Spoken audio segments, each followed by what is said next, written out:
l'agneau est souverain. Nous élevons nos voix pour l'adorer. L'agneau est souverain. Chantons la gloire.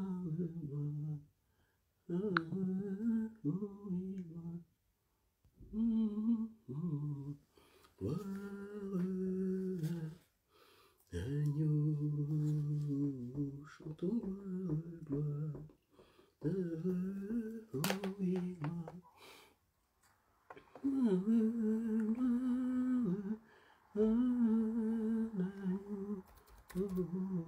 Car il est glorieux et digne de régner. L'agneau est souverain. Nous élevons nos voix pour l'adorer. L'agneau est souverain. Chantons la gloire. Oh oui, gloire. Gloire à l'agneau. Chantons gloire. Oh oui, gloire. Gloire à l'agneau. Oh, car il est glorieux et digne de régner. L'agneau est souverain. Oui, nous élevons nos voix pour l'adorer. L'agneau est souverain. Chantons la gloire. Oh oui, gloire. Gloire à l'agneau. Oh, gloire. Oh oui, gloire. Gloire à l'agneau. Oh, car il est glorieux et digne de régner. L'agneau est souverain. Oui, nous élevons nos voix pour l'adorer. L'agneau est souverain. Chantons gloire, oh oui, gloire, gloire à l'agneau. Chantons gloire, oh oui, gloire, gloire à l'agneau. Oh, car il est glorieux et digne de régner. L'agneau est souverain.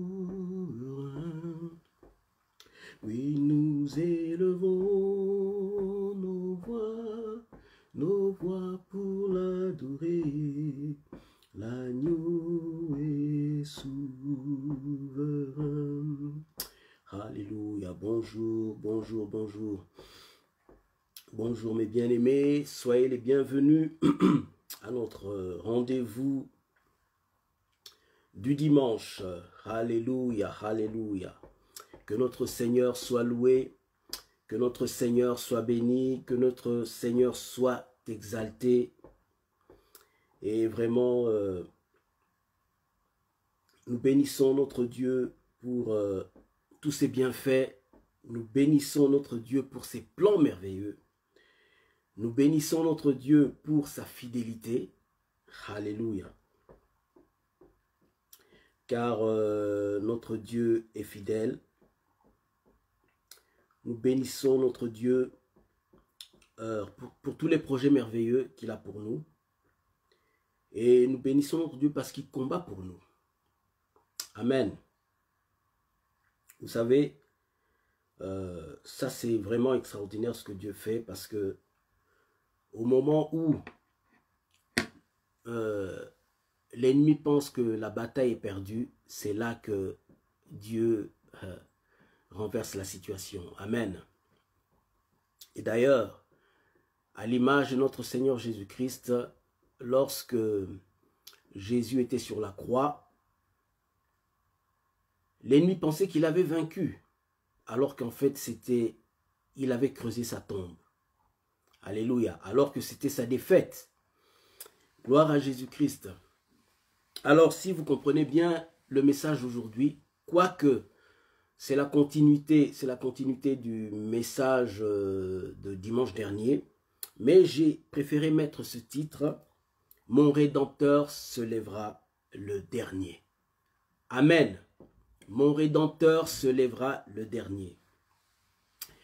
Merci Seigneur pour cette parole, merci pour ce dimanche, merci pour ce moment agréable dans ta présence, merci pour tout ce que tu as prévu pour nous cet après-midi, Seigneur.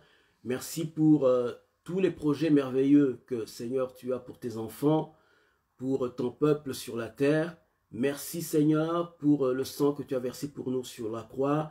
Merci pour les délivrances, Seigneur, dans nos vies. Merci pour les guérisons. Merci pour l'accomplissement, Seigneur, de tes promesses.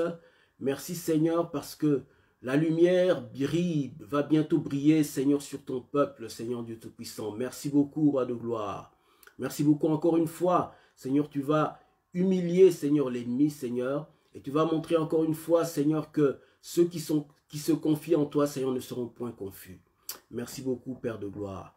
C'est au nom de Jésus, Seigneur, que nous avons ainsi prié. Seigneur, que cette parole nous fasse du bien, nous élève, nous fortifie, nous édifie, Seigneur. Au nom de Jésus, nous avons ainsi prié. Amen. Amen. Bonjour, bonjour pour tous ceux qui sont présents. Pour ma sœur Gertrude qui est là, que je vois. Bonjour, bonjour, que Dieu te bénisse. Et pour tous ceux qui sont là, dont je ne vois pas les noms, et ceux qui vont voir plus tard, que Dieu vous bénisse également. Alors, le titre de notre message d'aujourd'hui, donc c'est « Mon Rédempteur se lèvera le dernier ».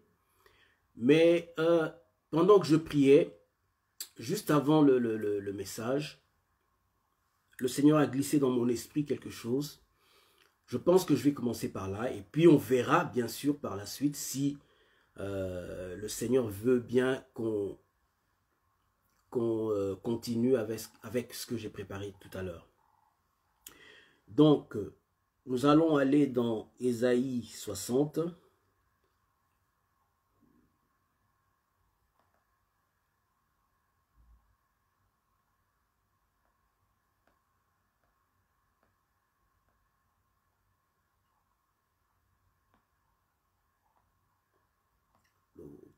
Que toute la gloire te revienne.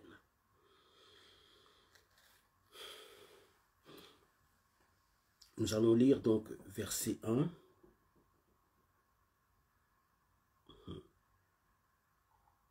Waouh, c'est fort.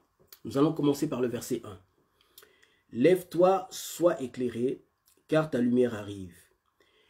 Et la gloire, je répète, lève-toi, sois éclairé, car ta lumière arrive.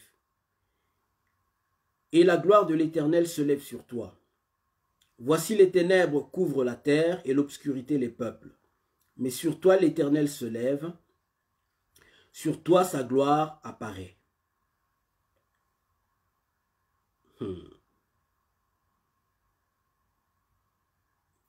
Des nations marchent à ta lumière et des rois à la clarté de tes rayons. C'est fort. Porte tes yeux alentour et regarde. Tous, ils s'assemblent, ils viennent vers toi. Amen. Je commence par là parce que c'est ce que j'ai reçu il y a à peine, combien? 10 minutes, je dirais. 5-10 minutes. Donc, juste pendant que je priais, avant de préparer ce message. Alors, je commence par là. Donc, je n'ai rien préparé là-dessus, mais... Et puis, on verra, le Seigneur va nous guider.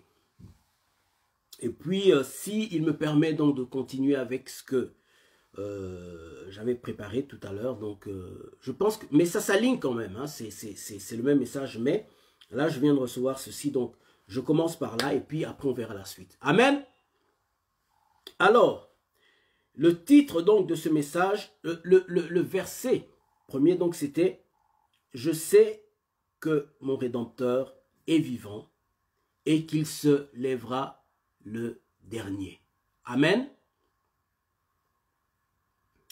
Nous savons que nous traversons des moments difficiles sur la terre et qu'il y a des plans maléfiques qui sont en train de se tramer, de se faire contre le peuple de Dieu.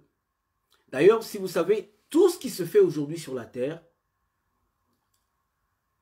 l'objectif, c'est de paralyser le peuple de Dieu et de détourner les hommes de la terre, de Dieu, et d'intensifier la rébellion de l'homme contre Dieu.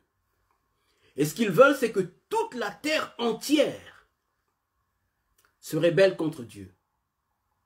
Quoique, bien sûr, déjà la rébellion a commencé depuis Adam, mais il y a ce qu'on appelle, il y a des hommes sur la terre qui croient en Dieu. Et leur plan, c'est de contrôler la terre, de contrôler les hommes, afin de les détourner de Dieu complètement. Ça, c'est leur plan. Mais Dieu, vous savez, Dieu ne dort pas. Dieu a des yeux, Dieu voit. Celui qui nous a créés, n'est-ce pas, qui nous a donné des yeux. Pensez-vous que Dieu n'a pas des yeux? Celui qui nous a donné des oreilles, pensez-vous que Dieu n'a pas d'oreilles? Dieu n'entend pas? Celui qui nous a donné une bouche pour parler, pensez-vous que Dieu ne parle pas? Dieu parle, Dieu voit, Dieu entend. Et il n'y a rien qui échappe à son regard. Amen. Alors, malgré tout ce que nous voyons aujourd'hui, le Seigneur nous dit, lève-toi, sois éclairé, car ta lumière arrive. Pour ceux qui avaient suivi le message sur les 7 jours de la création, tout ça, donc je vais me répéter, 6 jours plus le jour de repos. C'est pour ça que j'avais dit 7. Vous verrez que j'avais parlé de la lumière et j'avais parlé des ténèbres. Et sur la lumière, j'avais aussi mentionné quelque chose, que la lumière, en comparant les ténèbres, voulait tout simplement dire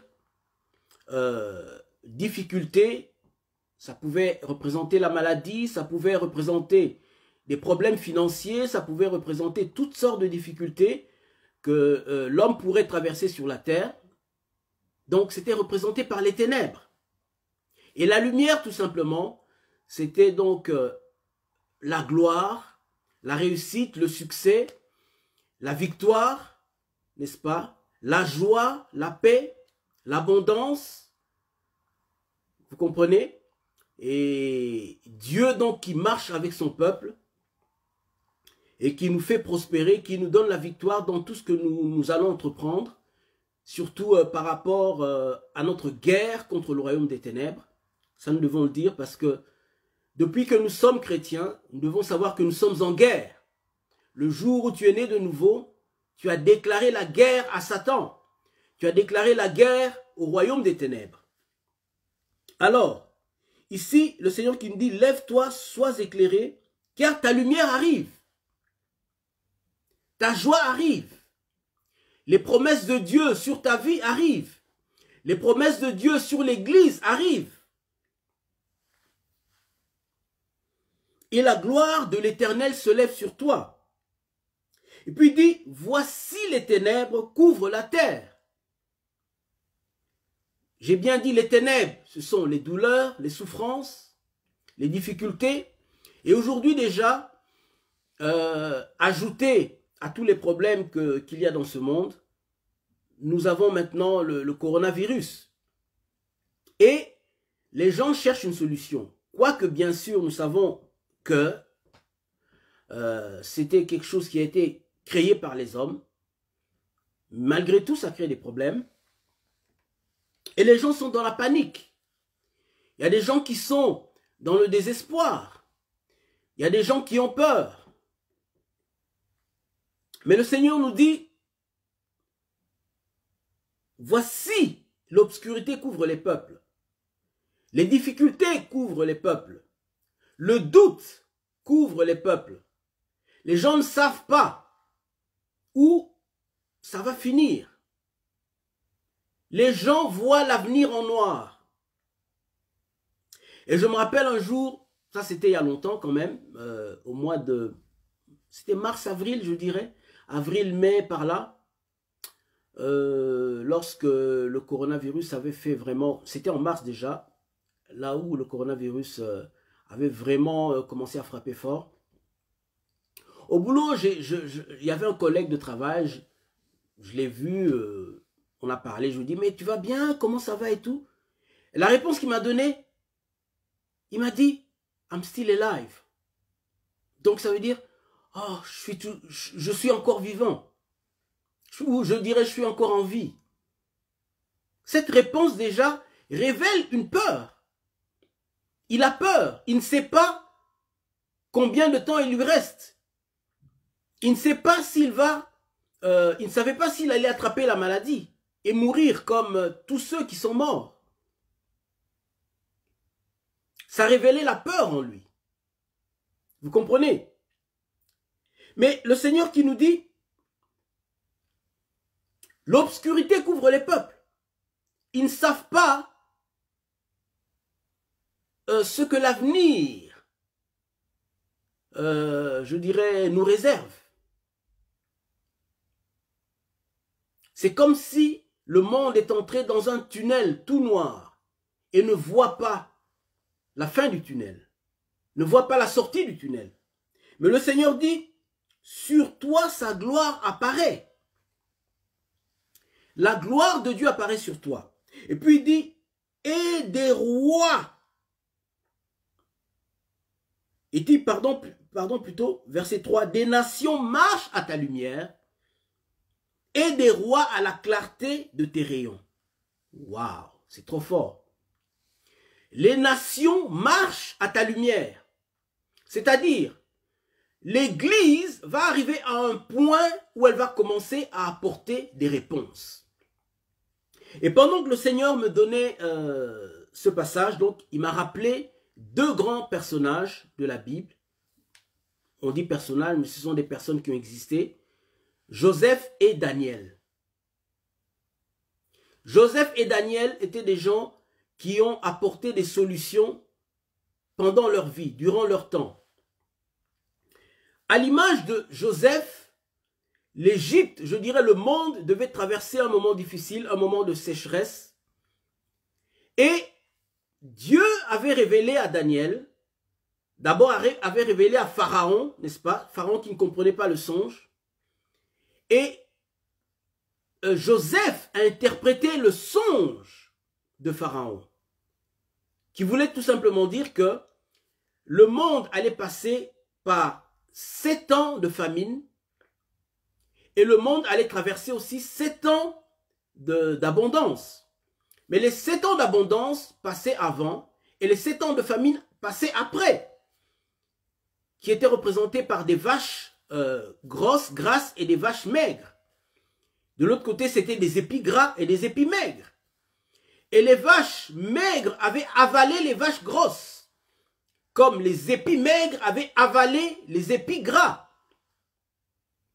Ce qui voulait tout simplement dire que les 7 années de famine allaient tellement être fortes que ça allait faire oublier à cette époque l'Égypte et le reste du monde qu'il y avait même eu l'abondance, cette année d'abondance.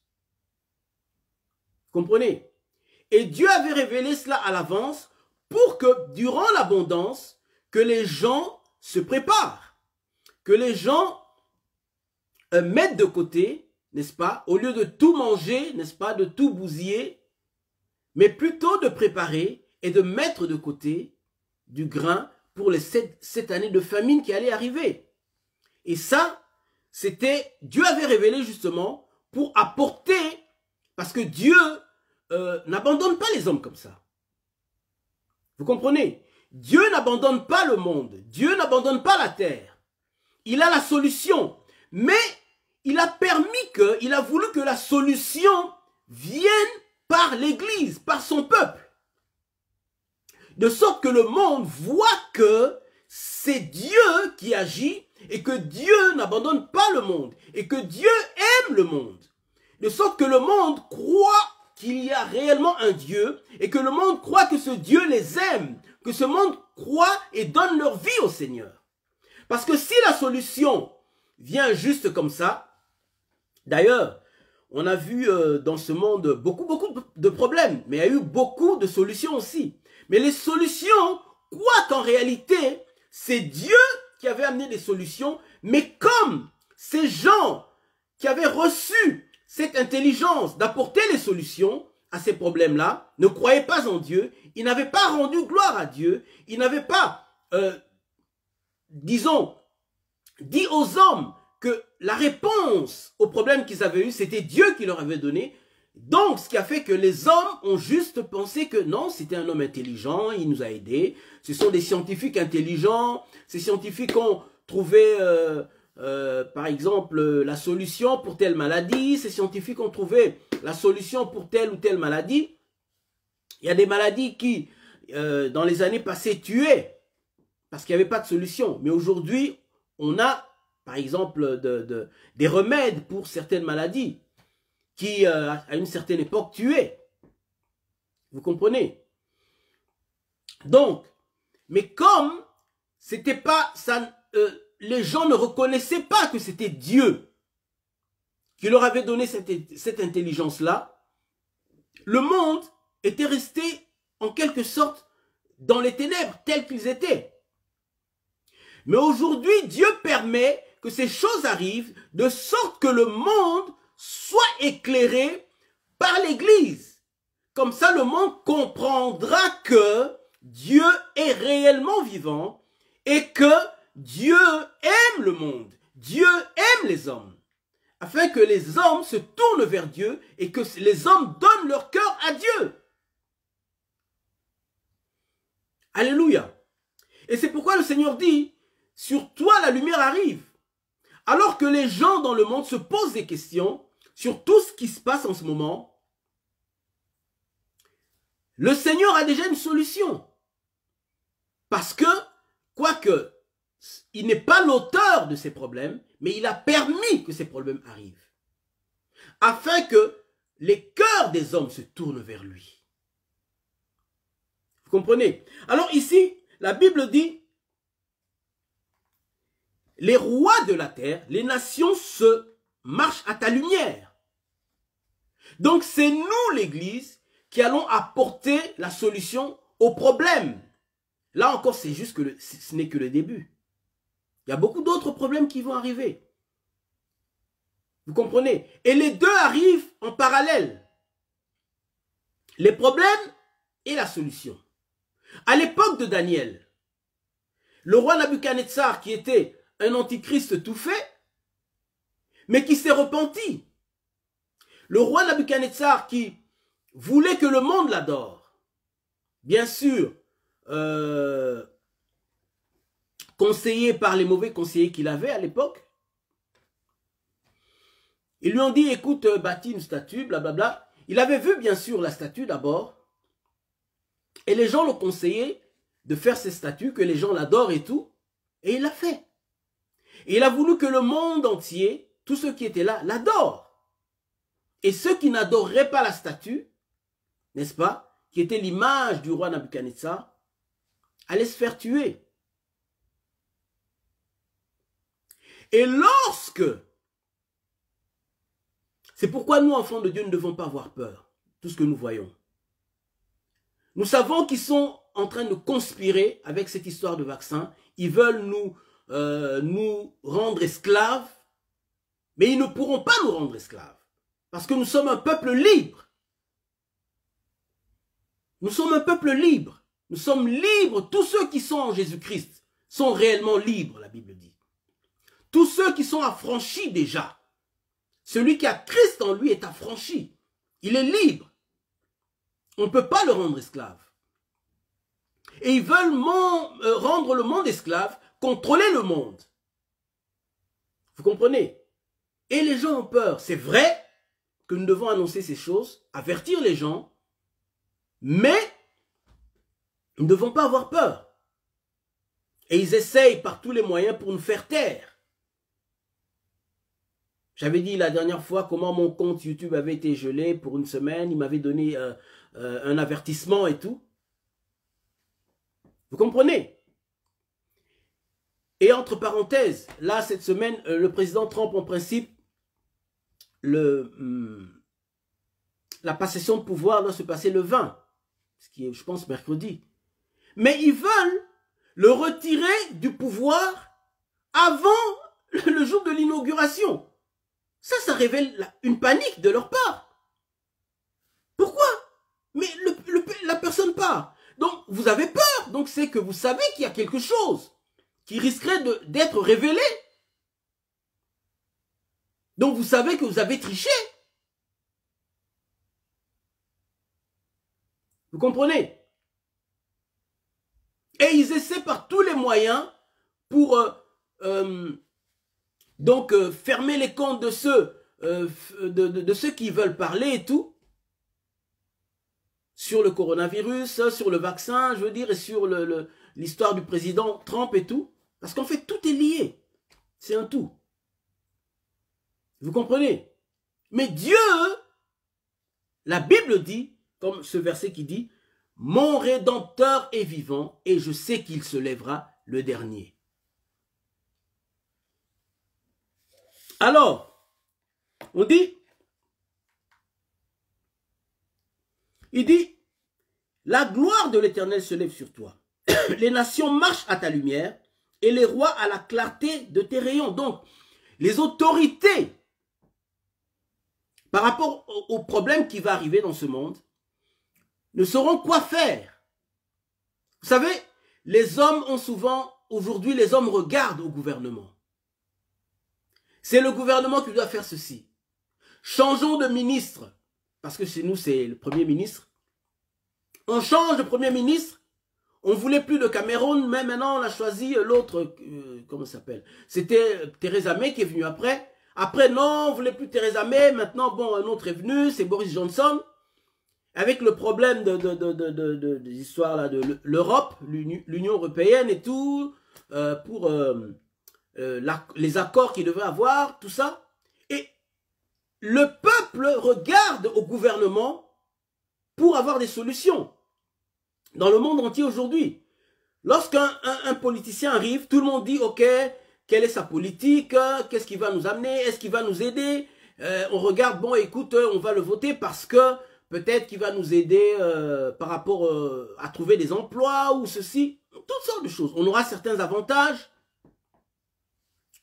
mais les hommes politiques du monde vont se trouver à un point où ils ne sauront quoi faire par rapport aux problèmes qui vont arriver.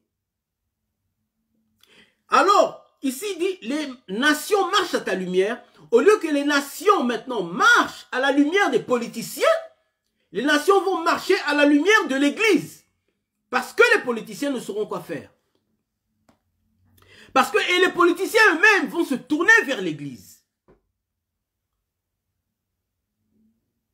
C'est pourquoi j'ai dit à l'image de Joseph et de Daniel. C'est Daniel qui a montré le chemin aux gens. Pendant que tout le monde était en train d'adorer Nabuchodonosor, Daniel et puis l'autre, comment ça s'appelle, ses trois amis, Shadrach, Meshach et Abednego, lorsqu'on les a jetés dans la fournaise ardente, les gens ont vu la gloire de Dieu. Comment Dieu les a délivrés. Les gens vont voir la gloire de Dieu à travers l'Église. Comment pendant ce moment difficile, l'Église va vivre comme si elle était dans un monde différent. Pendant que les gens seront touchés par toutes sortes de problèmes, l'Église, elle va avoir la solution. Et les gens ont vu la gloire de Dieu. Ils ont essayé de détruire l'Église, comme en ce moment ils essaient de détruire l'Église. Mais ils n'ont pas pu. Ils ont essayé de détruire ces frères-là, Shadrach, Meshach, Abednego. Et ils ont vu un homme qui est apparu dans le feu. Et lorsqu'ils sont sortis, il n'y avait ni feu, rien du tout. Et à ce moment-là, Nabuchodonosor a reconnu qu'il y avait un Dieu qui existe dans le ciel. Le monde va bientôt reconnaître qu'il y a un Dieu qui existe dans le ciel. Ceux qui se disent athéistes vont bientôt reconnaître qu'il y a un Dieu qui existe dans le ciel. Ceux qui se disent musulmans, ils ont déjà commencé d'ailleurs, vont bientôt reconnaître que ce n'est pas Allah, mais que c'est Jésus. Que c'est l'Éternel, le Père de notre Seigneur Jésus-Christ. Ceux qui sont dans le bouddhisme, dans toutes sortes de religions, dans l'hindouisme, ceux qui sont dans je ne sais pas quoi, les Dibundia Congo, ils vont bientôt reconnaître que c'est Jésus-Christ, le Seigneur des Seigneurs. Et eux tous se lèvent contre le Seigneur, contre son oint. La Bible dit, nous allons voir dans Psaume.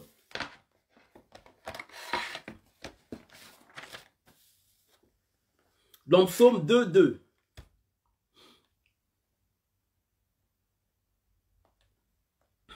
Ça, c'était le dernier verset que je devais lire. Vous voyez comment l'Esprit m'amène différemment.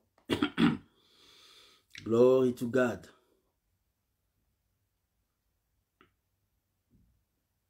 Psaume 2:2.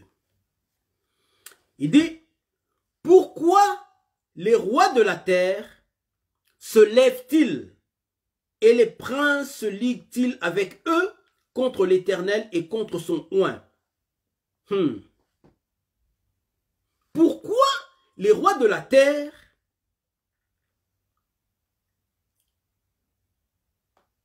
et leurs princes se liguent-ils? Ils font des complots contre l'Éternel et contre son oint. Ici, lorsqu'on dit l'Éternel est contre son oint, donc c'est Dieu le Père, et l'oint, c'est Jésus-Christ. Parce qu'en fait, Christ, c'est ça, ça veut dire oint. Il se lève contre Dieu le Père et contre son Christ. Tous les mouvements que nous voyons, ils se lèvent en réalité contre Christ. Et en ce moment, à partir, je pense, du mois de février ou mois de mars, je ne me rappelle pas exactement, ils ont dit, ça c'est aux États-Unis, je ne sais pas ici, en Europe, ils ont demandé aux pasteurs de soumettre leur prédication du dimanche au gouvernement avant de le prêcher. Nonsense. Ça n'a pas de sens. Nous prêchons inspirés par le Saint-Esprit.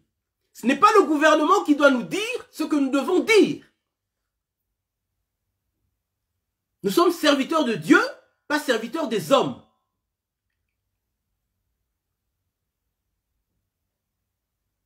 Il se lève contre son oint. Il se lève contre l'Éternel. Tout ce que nous voyons, c'est ce qui se passe en ce moment.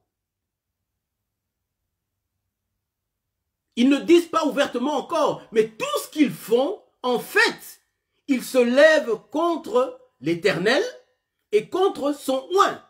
C'est-à-dire, ils se lèvent contre Dieu le Père et contre Jésus-Christ. Parce que même les catholiques, bientôt, ils vont retirer Jésus-Christ du catholicisme, dont ils vont garder Marie. Parce que par l'œcuménisme, ils doivent, pour se lier avec les musulmans, donc c'est Marie, et chez les musulmans, ils ont Myriam. Donc ils doivent retirer Jésus. Et ils ont déjà commencé à retirer les versets bibliques, mais ils vont retirer. Donc le gouvernement va faire pression dans le monde pour retirer des versets bibliques. Non seulement des versets bibliques, mais certaines parties de la Bible, et probablement presque tout l'Ancien Testament. Nous, chrétiens, nous devons nous lever. Nous devons parler. Nous devons prier. Nous ne devons pas les laisser faire. Tout ce que nous voyons, c'est ça. C'est ça, en fait, l'objectif. Vous comprenez? C'est ça. L'objectif, il est là. Pourquoi les nations de la terre se lèvent-ils contre l'Éternel des armées et contre son oint? Peuple de Dieu, nous devons prier. Nous devons prier, nous mettre à genoux.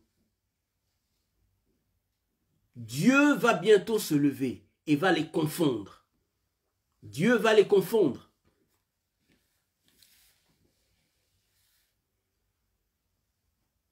Et le Seigneur dit, pour repartir dans Ésaïe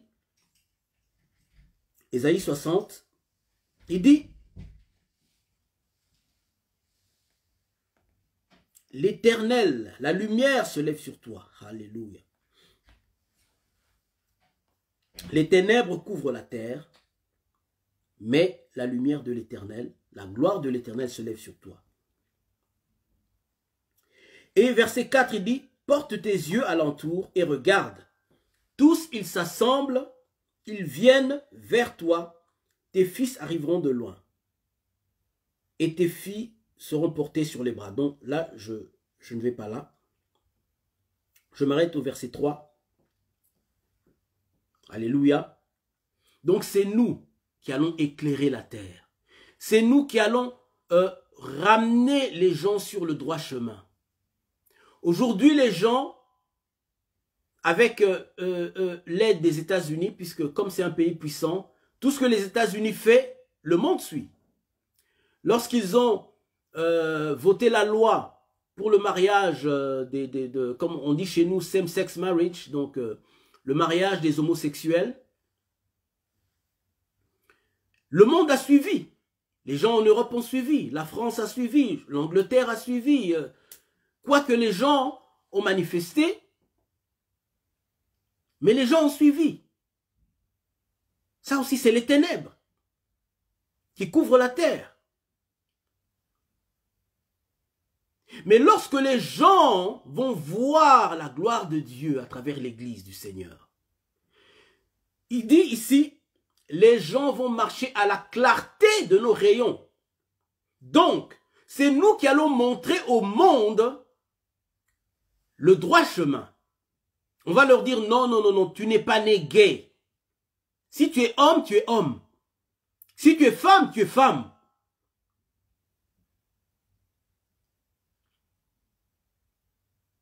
C'est pas tout le monde qui va changer, mais beaucoup vont changer. Parce que ils ne pourront pas trouver de solution aux problèmes qu'on aura dans ce monde. C'est l'Église qui va trouver la solution. C'est l'Église qui va commencer à porter la solution. Et les gens vont se tourner vers l'Église.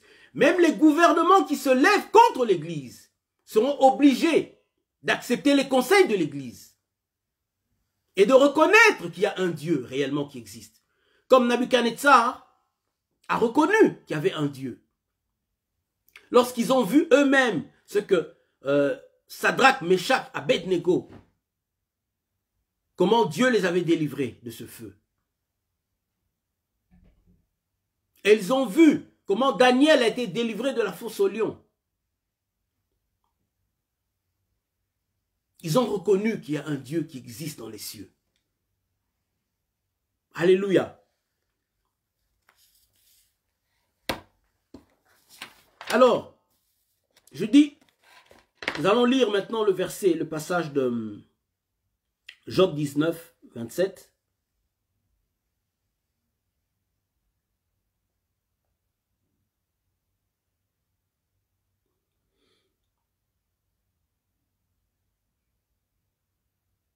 Job 19, 27, il dit,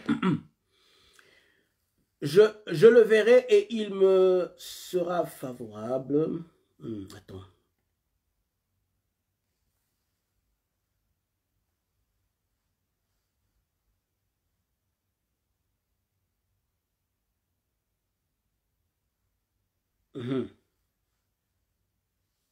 25 plutôt. Il dit, mais je sais que mon Rédempteur est vivant et qu'il se lèvera le dernier.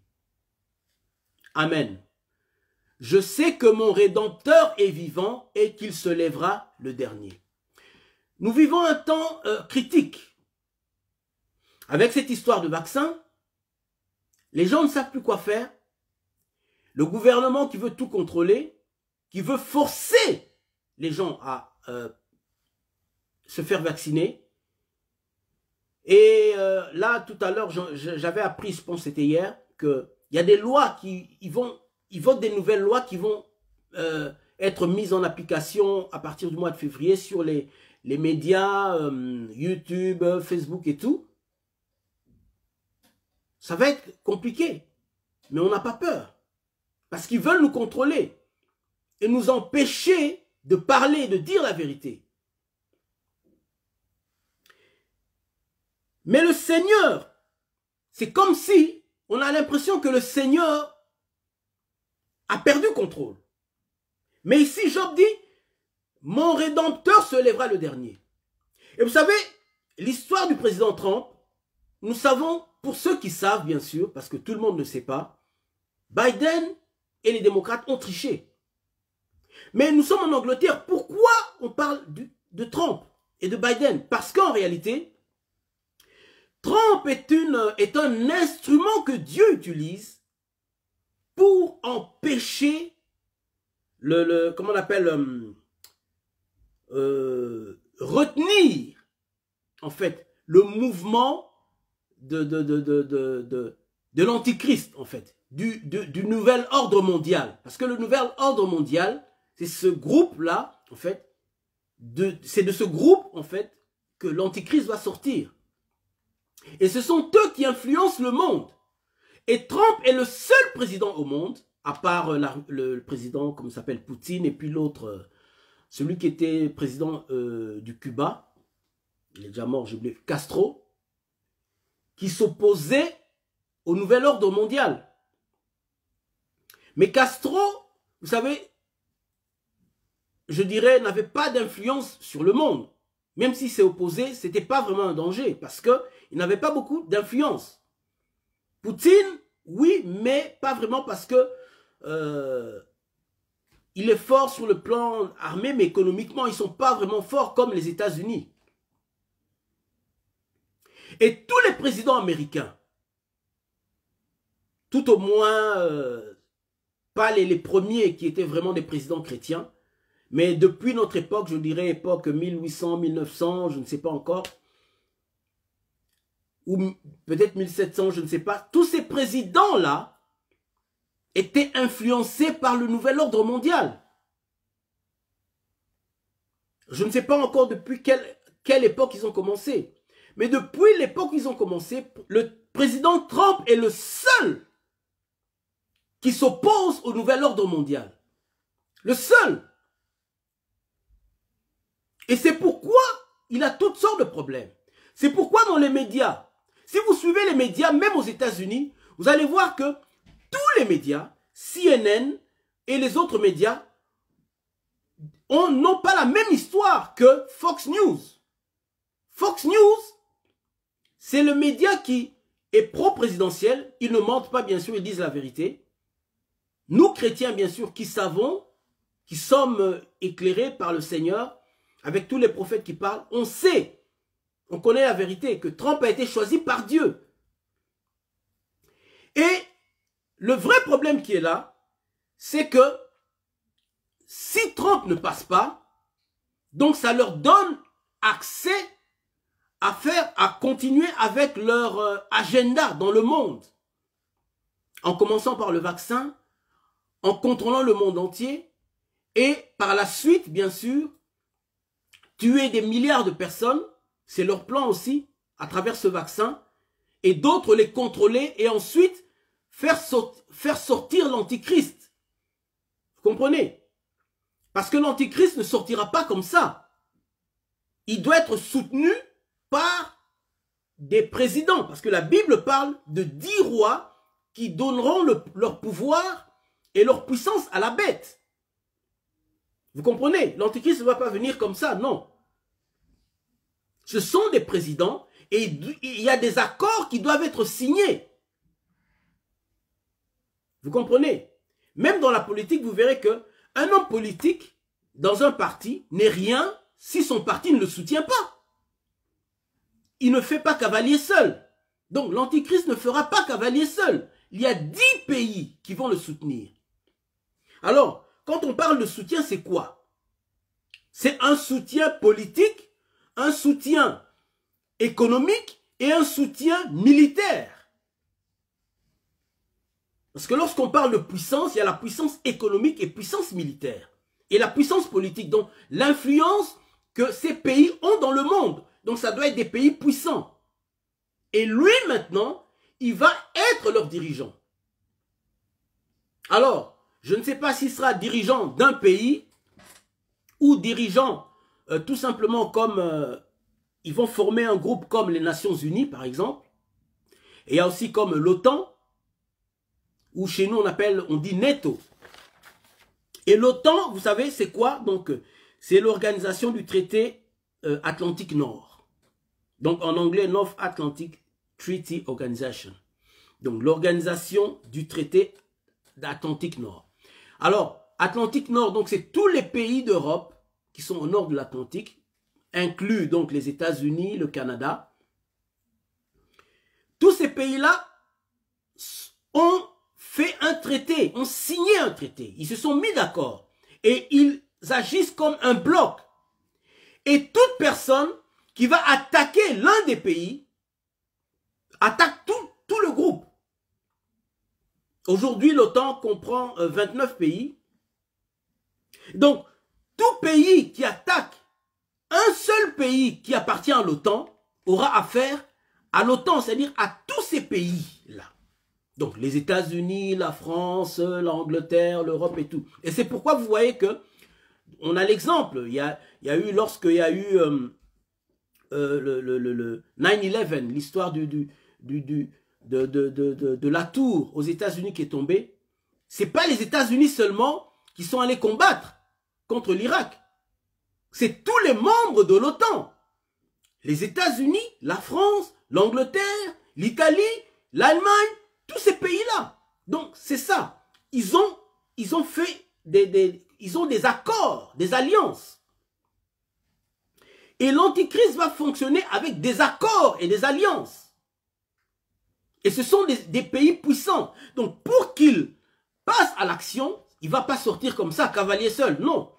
Les gens doivent être d'accord avec lui. Doivent être d'accord avec sa politique. D'accord avec ses idées. D'accord avec ses projets. Et ils vont dire, ok, nous te soutenons, soit tu nous représentes en fait.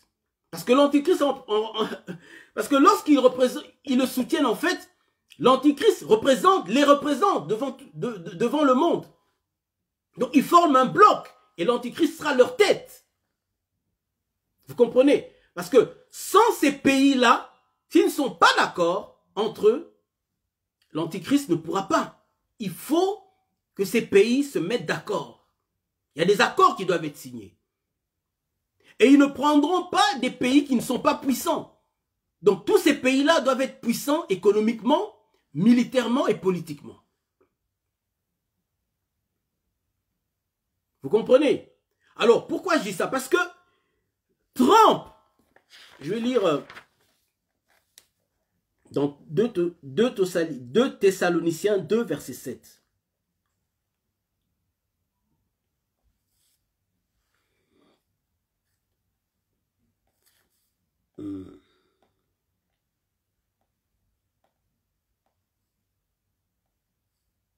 Deux Thessaloniciens 2, verset 7. Il dit, car le mystère de l'iniquité agit déjà. Il faut seulement que celui qui le retient encore ait disparu. Alors, je vais lire plutôt...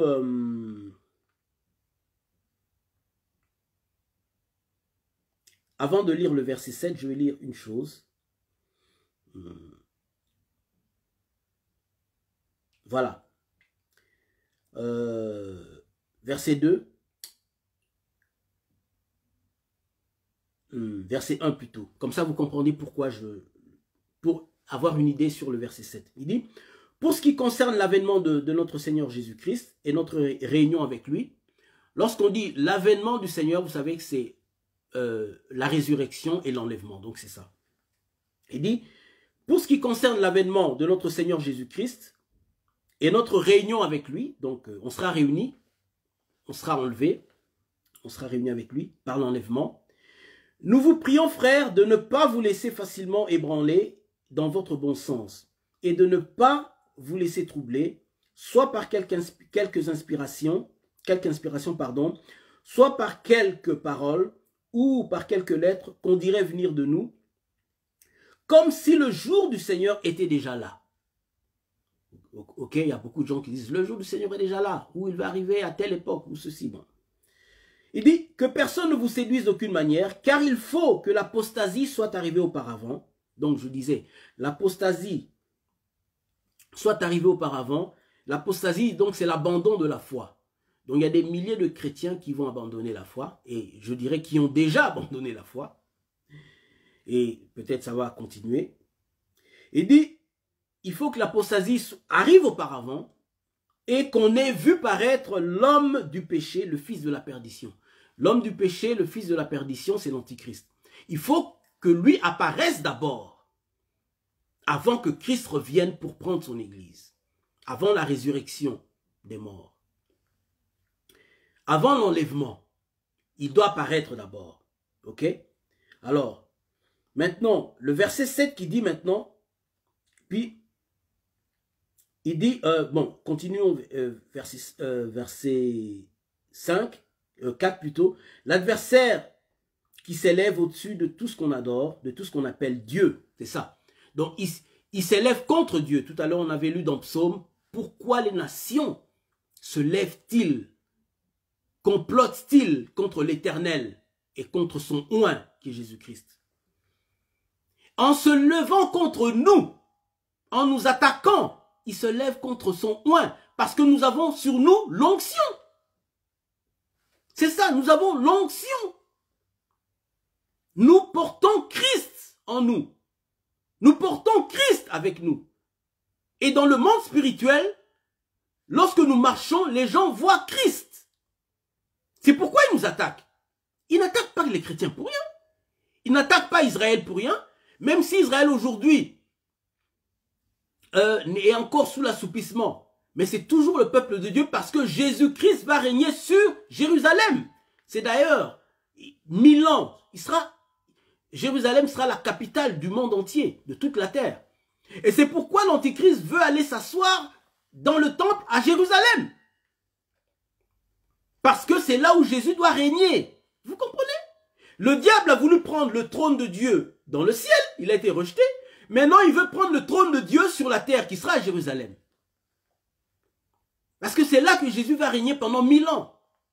Durant le millénium. Et eux, ils veulent le prendre. Et dans leur tête, ils pensent réellement qu'ils peuvent empêcher Christ de venir régner sur la terre pendant 1000 ans.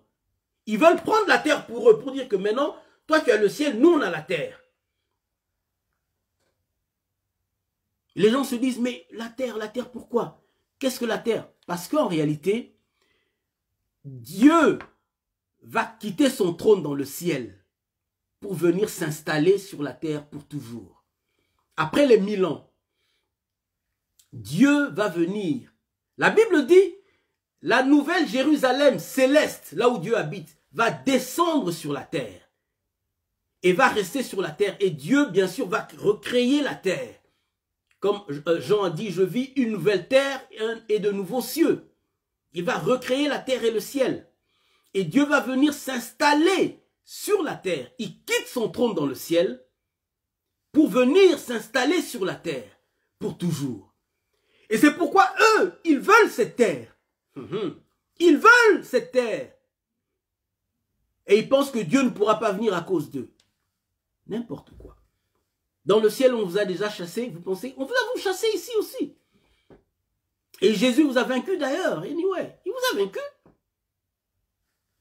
Alors, il dit, donc, ne vous souvenez-vous pas que je disais ces choses lorsque j'étais encore avec vous.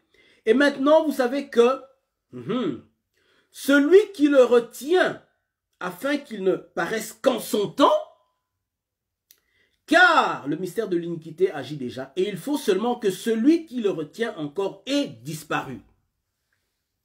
Alors ici, dans cette version, je voulais bien donc lire, j'avais essayé de faire des recherches sur d'autres versions, parce que la version Louis II ne montre pas réellement ce que ça veut dire, parce que lorsqu'on dit disparu, ça sous-entend partir, donc l'enlèvement. En réalité, c'est pas ça. Parce que lorsque vous lisez la version King James, par exemple, qui est la version, selon, bien sûr, en anglais, ils disent les scholars, tous ceux qui étudient la Bible, enfin, tous ces docteurs de la Bible et tout, est la plus proche version, qui est la plus proche de l'hébreu et du grec.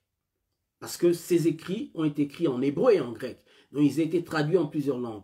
Et la King James version est celle qui est la plus proche. Il y a beaucoup de versions, bien sûr. Parfois, la King James peut faire défaut dans certains passages, parce que quand j'étudie, vous verrez que d'autres passages donnent beaucoup plus de lumière. Mais sur ce verset, il y a King James, par exemple, et d'autres versions aussi.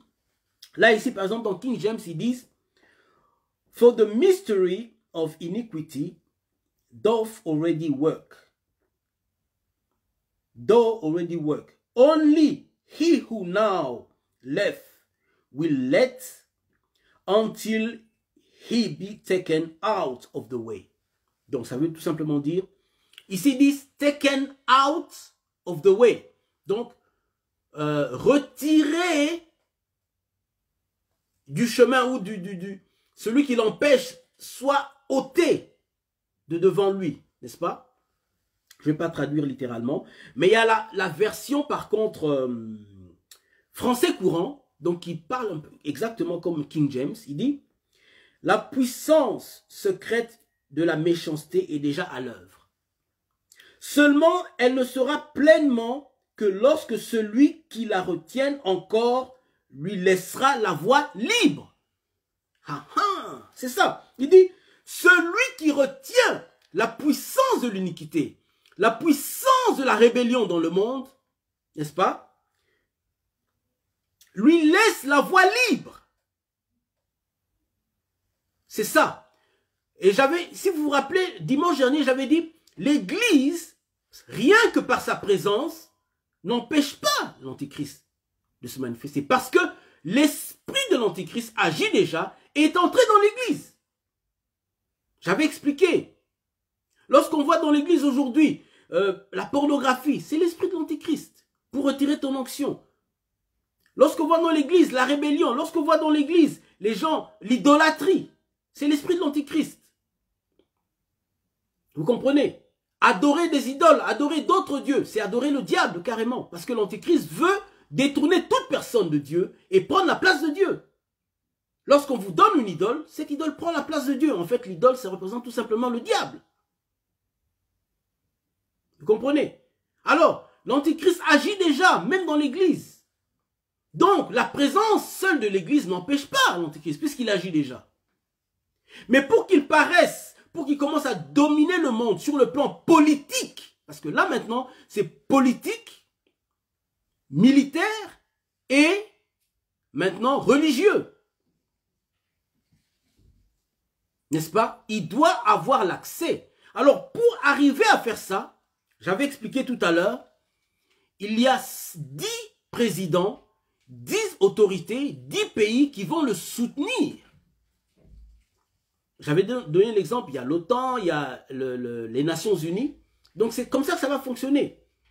Il va être à la tête de ces 10 pays. Ce n'est pas lui qui va se dire, ok, je vais dominer sur vous. Non, c'est eux qui vont lui donner l'autorité. Pourquoi? Ils vont être d'accord, ils auront la même vision et ils vont signer des accords. On va voir dans la Bible, on va voir dans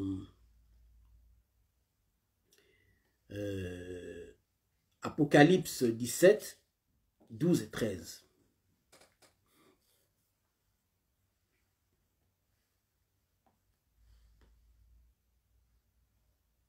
Apocalypse 17, 12, 13.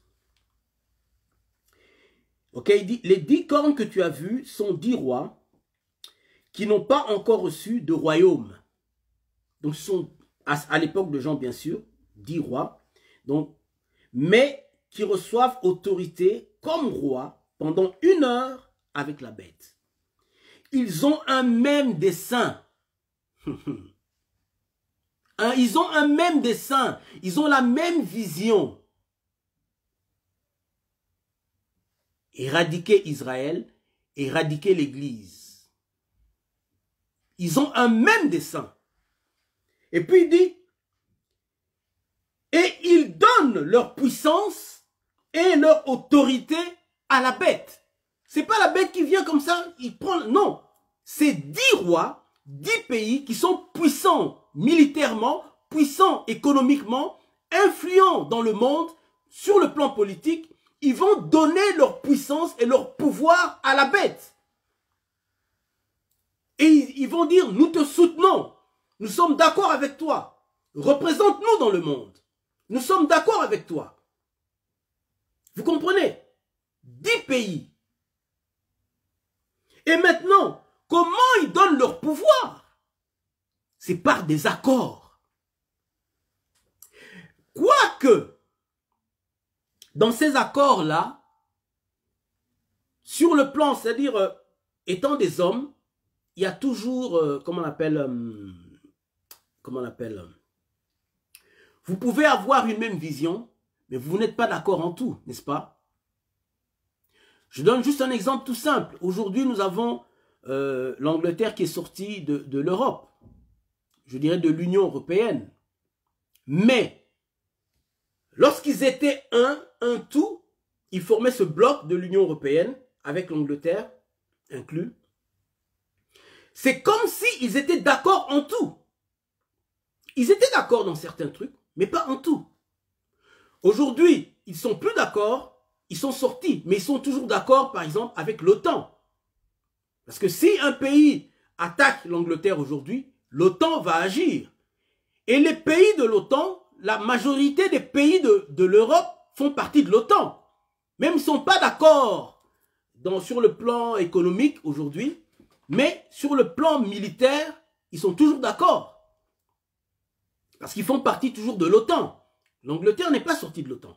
Alors, il y a leur accord ici, c'est la vision, le dessein qu'ils ont, c'est de s'opposer à loin de l'Éternel, de s'opposer à Christ, de s'opposer à l'Église. Et c'est pourquoi j'ai dit, ils ont des lois aujourd'hui qu'ils votent et qu'ils vont faire passer, de sorte que les pasteurs vont prêcher, avant de prêcher dimanche, ils doivent soumettre leur prédication au gouvernement.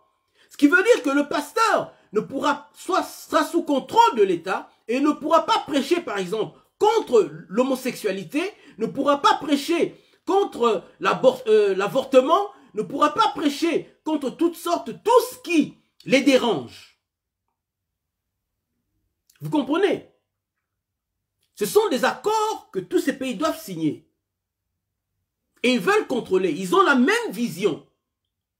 Alors, pourquoi je dis ça? C'est parce que dans le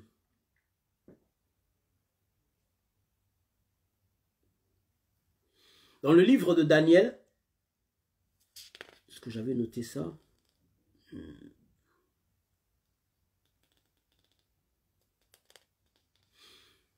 Si vous voulez, j'ai oublié de noter ce verset, mais dans le livre de Daniel, qu'est-ce que la Bible nous dit sur la statue? Je pense que c'est Daniel 1, Daniel 2.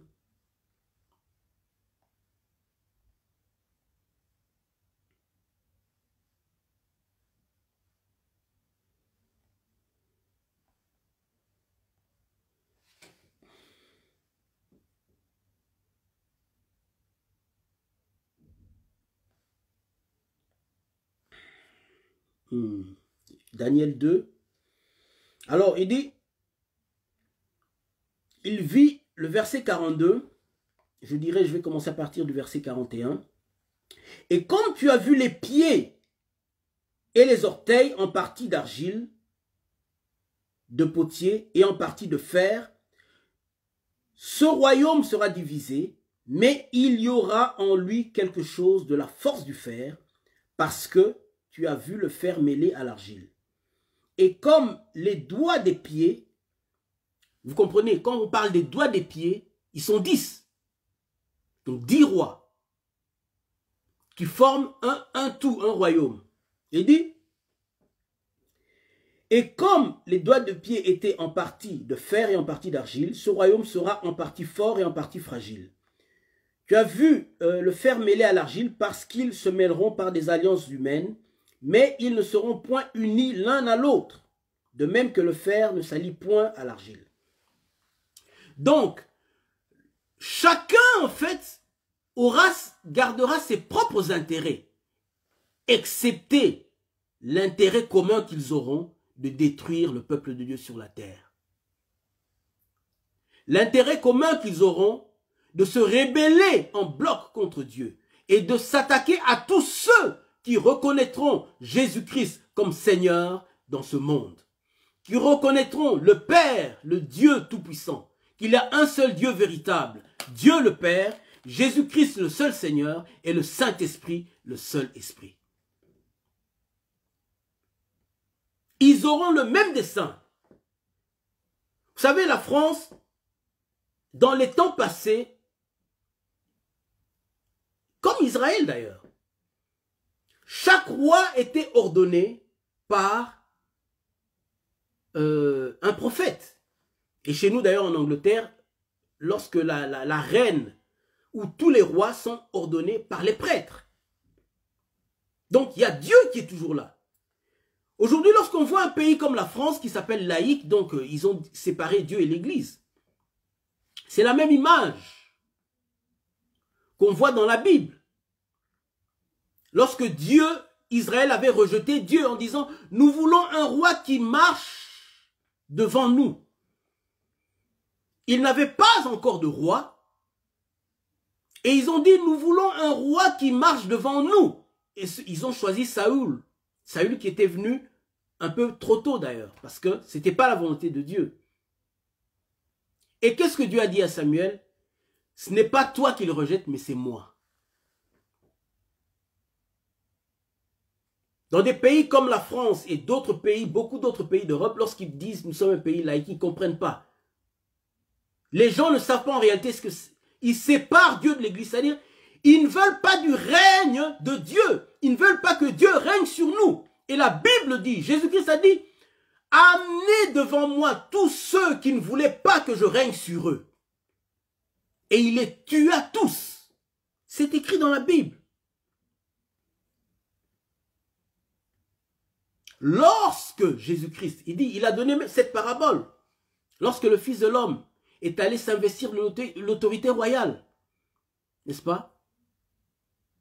Il y a l'Église et il y a le monde.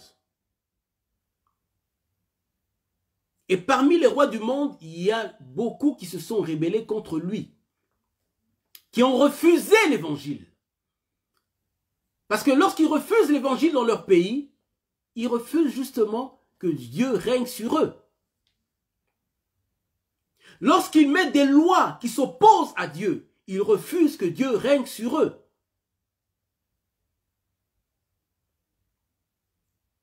Ils rejettent le règne de Dieu. Et ils disent, nous sommes un pays laïque. Et ils disent, l'État est séparé de la religion. Dieu n'est pas une religion. Vous êtes séparés de la religion, mais vous ne pouvez pas vous séparer de Dieu. Parce que toutes les lois que vous votez, vous allez rendre compte devant Dieu pour ces lois-là. Ézéchiel 34 dit, vous les pasteurs, Dieu vous a donné des brebis. Et vous avez détourné les brebis du Seigneur. Vous les avez tués. Ce n'est pas seulement les pasteurs. Ce sont les chefs d'État à qui Dieu a donné la responsabilité du peuple. Et vous vous rappelez même à Israël, lorsque Dieu disait les rois qui faisaient du mal devant l'Éternel, lorsqu'on parlait des rois de Juda, certains rois d'Israël.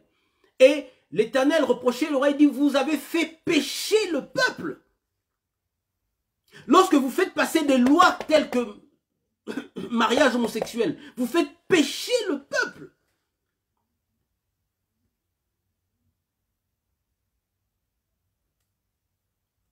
Et vous vous dressez contre l'autorité de Dieu. Et ces gens-là ont un même dessein. Ils ne veulent pas entendre parler de Dieu dans leur pays.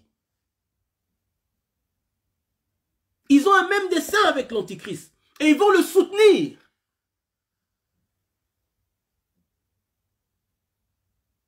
Ils vont le soutenir. Et ce soutien, ils doivent faire des alliances. Maintenant, pourquoi je dis tout ça? Le pape est allé voir, je pense que c'était l'année dernière ou avant, est allé voir Trump. Il y a des accords qu'il devait signer et Trump avait refusé. C'est pour ça que je dis, le verset qu'on a lu dans 2 Thessaloniciens, il faut celui qui le retienne soit ôté du chemin. Donc, ce n'est pas disparu, c'est en fait ôté du chemin. Et c'est pourquoi ils veulent ôter Trump du chemin. C'est ça. Parce qu'il est le seul qui retient, qui empêche à l'ordre mondial de faire sortir l'Antichrist. Mais il faut qu'il sorte seulement dans le temps prévu par Dieu. Il peut sortir plus tôt si nous, chrétiens, on ne prie pas. Maintenant, quand on dit celui qui le retienne, c'est Trump, oui, c'est pas seulement la personne, mais c'est la personne. Parce que si Trump était, par exemple, président de quoi? De quel pays? De la Belgique, il n'aurait pas d'influence dans le monde. Même s'il avait accepté de signer les accords que le pape avait amenés ou d'autres accords, il n'y aurait pas d'influence. Mais comme c'est le président du pays le pays le plus puissant du monde, regardez, c'est eux qui ont commencé avec la loi des homosexuels et le monde a suivi. Vous comprenez? Les États-Unis ont une grande influence dans le monde. Alors, l'ordre mondial, c'est le seul, comme Trump s'est opposé à eux. Ils ne peuvent pas agir comme ils veulent. Ils ne pourront pas forcer. Vous comprenez? Et pour que l'Antichrist entre, il faut que justement, ce système, c'est-à-dire ce gouvernement de Trump, avec leurs idées, soit ôté du chemin. Maintenant, c'est qui bloque la sortie de l'Antichrist? C'est Dieu. Comment il le fait? Vous allez voir dans Apocalypse 7, verset 1. Je vais lire.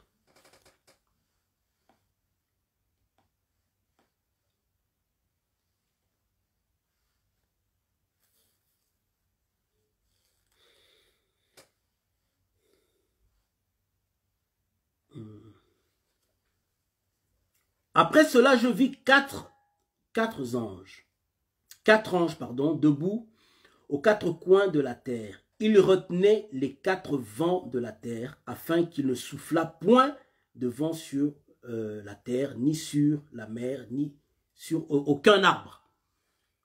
4 anges qui retenaient les vents. Ici, ces anges-là, ils retiennent ces vents, c'est-à-dire ce sont ces vents qui vont venir pour détruire la terre, une influence. Mais il retient ces vents parce qu'il voulait d'abord que les enfants de Dieu soient marqués du sceau.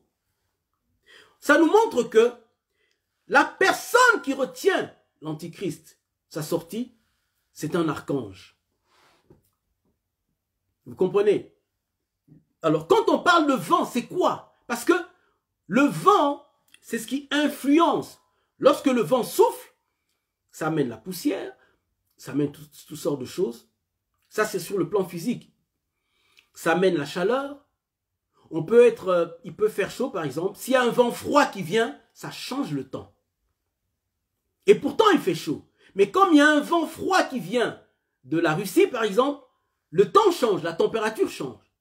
Et on a vu même en été, des fois, chez nous en Europe, il ne faisait pas vraiment chaud. Il faisait un peu, disons, 18 degrés par là. Et il y a un vent chaud, par exemple, qui vient de l'Afrique du Nord, qui monte vers l'Europe. C'est comme ça qu'ils prédisent le temps. Qui monte l'Europe. Et ce vent chaud d'Afrique, cet air chaud, change la température en Europe. Qui passe de 18, par exemple, à 28, à 30, 32. C'est ce vent, ça influence. Et sur le plan spirituel, le vent, en fait, les vents, ce sont des esprits, des anges. Et ces vents-là viennent, influencent le monde. La Bible dit dans Éphésiens 2:1, je vais lire rapidement.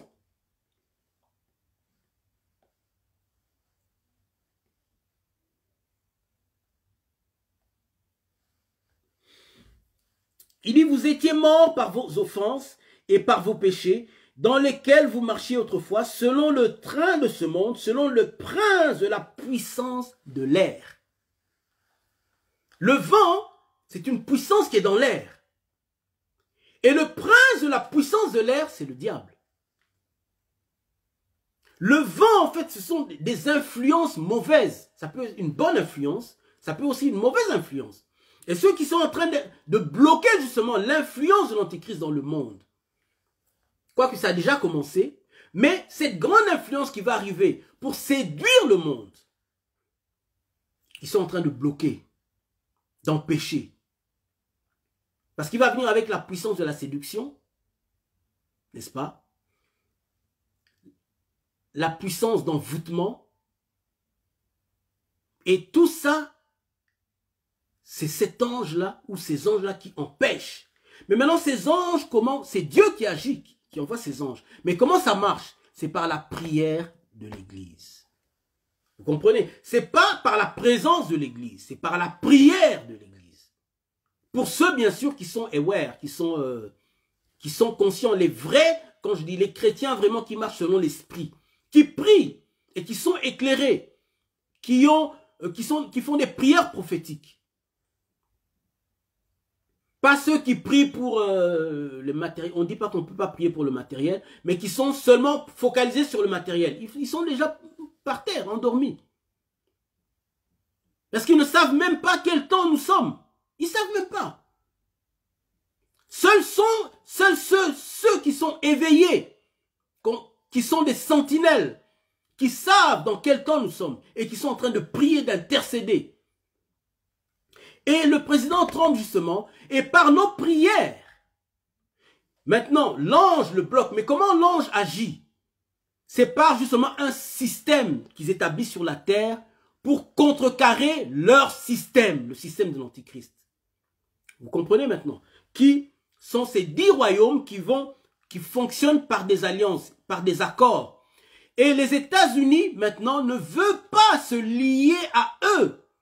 Bien sûr, quand je dis les États-Unis, je parle du président Trump. Ils veulent le retirer, comme ça, quand Biden viendra, il pourra signer, se mettre d'accord avec eux.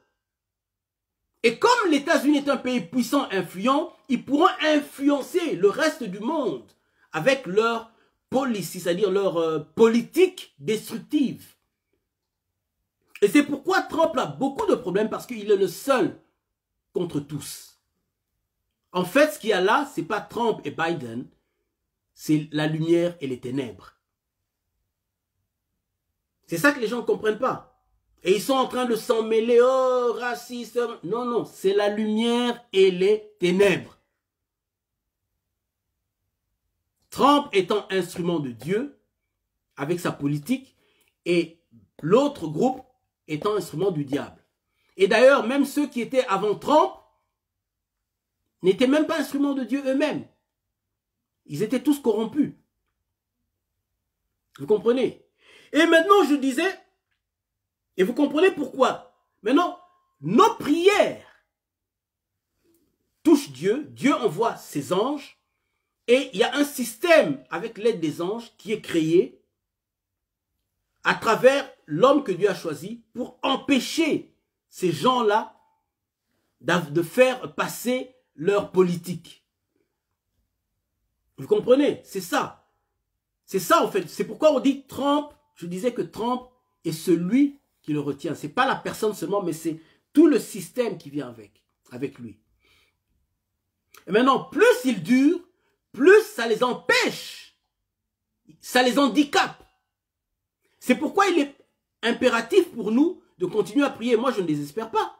Ce n'est pas encore le 20. Même si le 20 arrivait. Parce que ce qui va se passer, ça a commencé déjà il y a 2 jours. il y a des vérités qui ont commencé à sortir sur les démocrates. Toute la corruption qu'ils ont fait. Et ça va chauffer.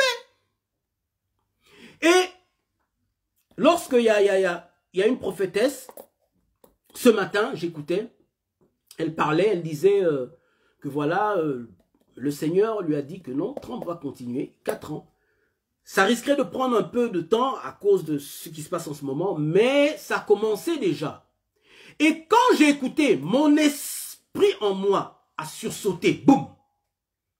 Mon esprit, c'était pas moi, je dis bien, mon esprit, ou je dirais le Saint-Esprit en moi a commencé à tressaillir, voilà, c'est ça. Je ne pouvais pas le retenir, boum, boum, rien qu'à, exactement comme Élisabeth dans Luc 1, verset 41. Lorsqu'Élisabeth a entendu la salutation de Marie, son esprit a tressailli. Et ça s'est passé 2 fois.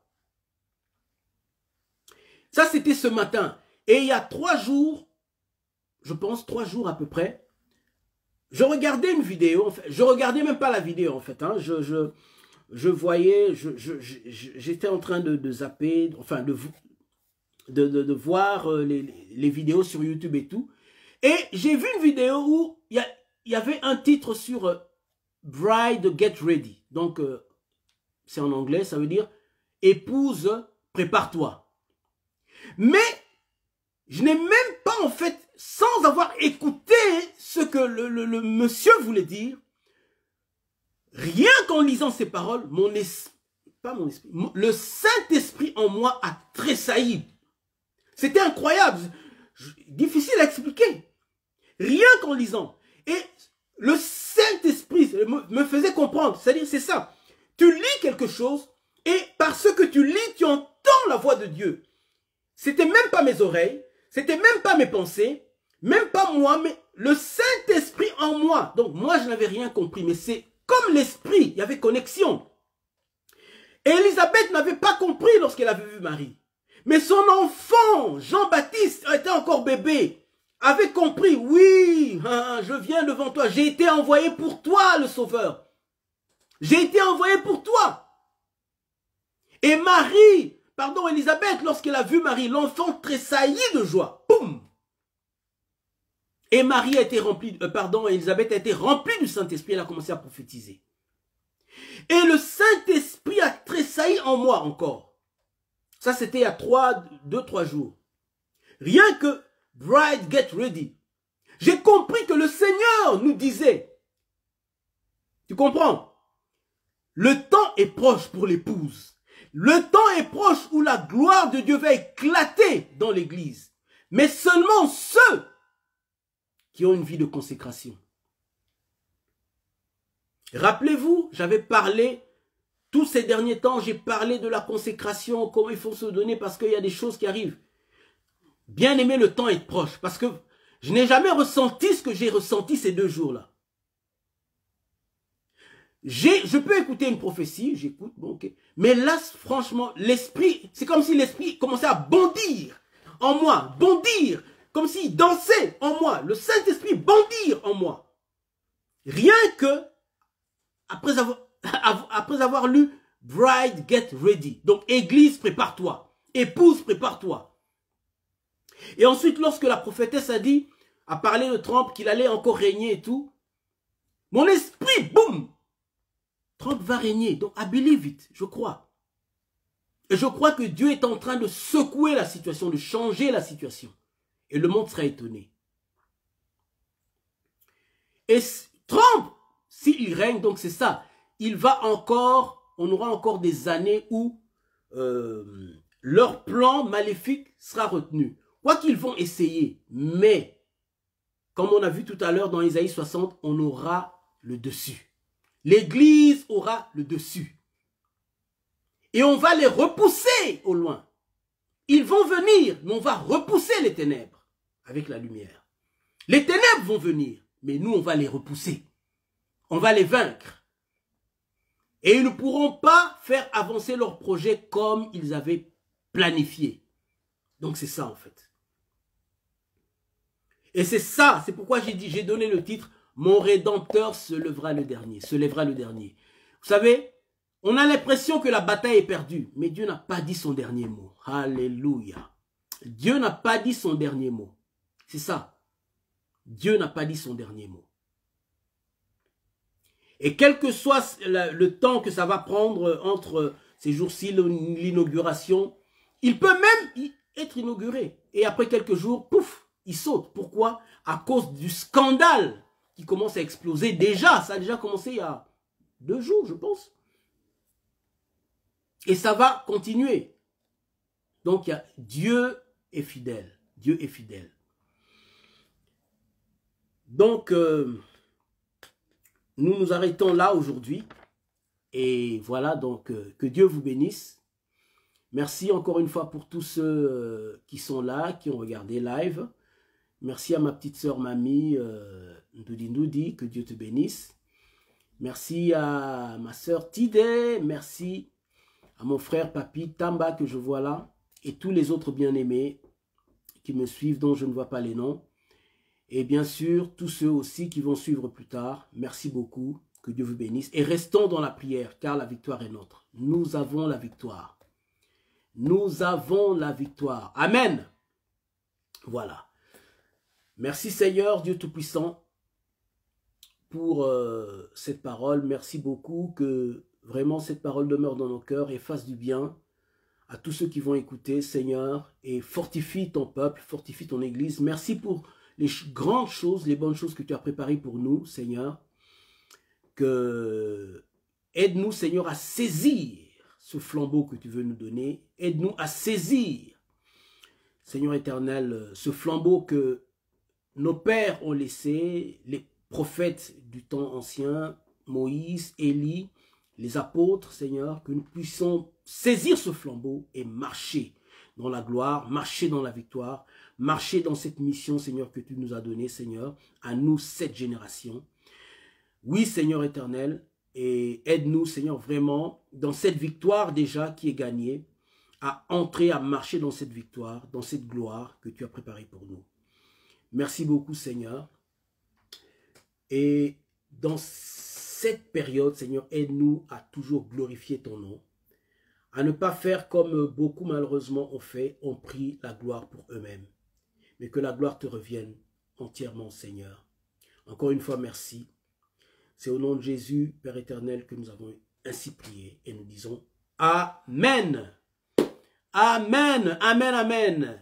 Que Dieu vous bénisse, mes bien-aimés. Merci pour tout, vraiment, que la grâce de Dieu soit avec vous. Surtout, restez éveillés comme des sentinelles, de sorte que vous soyez remplis du Saint-Esprit et vous serez une grande influence dans votre entourage, partout où le Seigneur vous enverra. Amen. Et vraiment que vous serez un flambeau dans cette génération. Alléluia. Et non seulement pour gagner le monde, mais aussi pour ramener les cœurs de tous ceux qui étaient perdus, qui s'étaient égarés.